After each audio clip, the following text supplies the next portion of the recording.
Dimensionalist back here, and I'm here with Light, Dimension Assault, and Dimension Guardian. Let's start with Dimension Guardian. I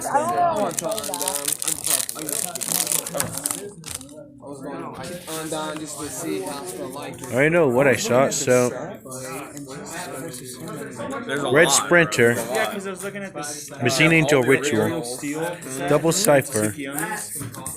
They said the car I saw before, Red Retinure, and hey, Speedroid Double Butterfly. Pretty good. Definitely good for Speedroids, but I got my playset. It's now time for a main event, and it's so come on, Addingnister cards.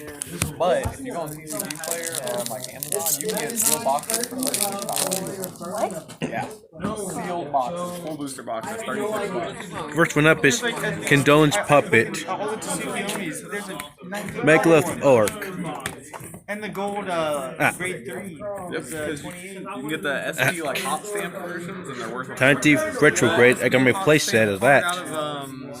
Eye Shadow. Only run 2 in that. Ancient Warriors. Yeah, it's super expensive. Yeah. AI Ritual. Already got what I need. 2 in there.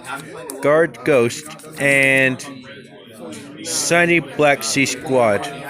Come on, Jacko Bullet. Dope. Like something. Dimensionalist signing out.